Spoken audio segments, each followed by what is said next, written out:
কংক্ৰিটৰ মহানগৰী আমিনগাঁৱত দেখা গৈছে এজাক বগলীৰ খেল ধেমালি।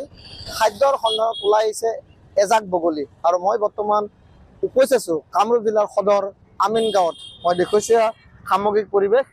এজাক বগলীয়ে এনেধৰণে পুৱাৰ পৰা সন্ধিয়ালৈ এই আমিনগাঁও বজাৰত তেনেধৰণে খাদ্যৰ সন্ধানত ওলাই আহিছে। আৰু তেওঁলোকে হাতত দিয়া খাদ্যও তেওঁলোকে ল'বলৈ কুণ্ঠাবোধ নকৰে, কিয়তো তেওঁলোকে ভয় নকৰে। যিসকলে তেওঁলোকক খাদ্য দিয়ে এই খাদ্য তেওঁলোকে হাতৰ পৰা লৈ যায়। মই দেখুৱাইছোঁ এজাক বগলী, প্ৰায় সহস্ৰাধিক বগলী ইয়াতে আছে আমিনগাঁৱৰ এই বজাৰত। ইয়াতে যিসমূহ বজাৰ আছে, মাছ মাংসৰ বজাৰ আছে, তেওঁলোকে ইয়াতে যিসমূহ খাদ্য ইয়াতে পেলনীয়া খাদ্য পেলাই দিয়ে।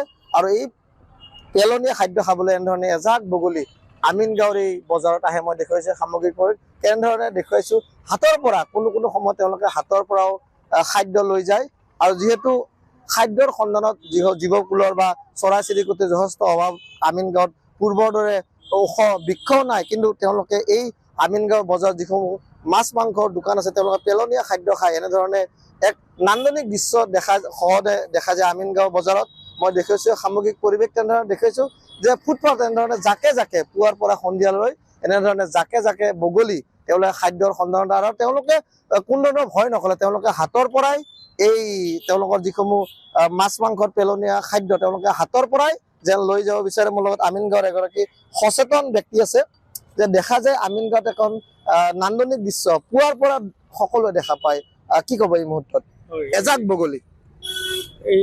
এইজাক বগলীক লৈ আমি সঁচাকৈয়ে প্ৰকৃতিপ্ৰেমীক ধন্যবাদ দিছোঁ যে এই কংক্ৰিটৰ মহানগৰীত মানুহ আৰু জীৱকুলৰ সংঘাতৰ সময়ত এনেকুৱা এটা নান্দনিক পৰিৱেশ দেখি আমি সঁচাকৈ আপ্লুত। আৰু এতিয়া আমি দেখিছোঁ আমাৰ এইটো অঞ্চলত যিখিনি বেপাৰ কৰা মাছ মাংসৰ বেপাৰ কৰে তেওঁলোকক খাদ্য দি আছে, আৰু এতিয়ালৈকে জীৱকুলৰ একো ক্ষতি হোৱা নাই।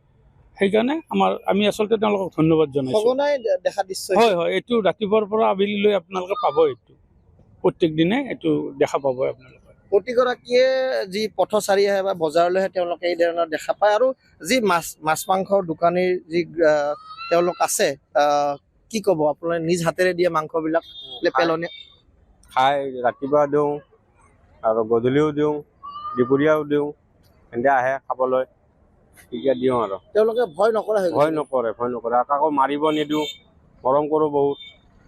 কেনেকুৱা লাগে আপোনাৰ? ভাল লাগে।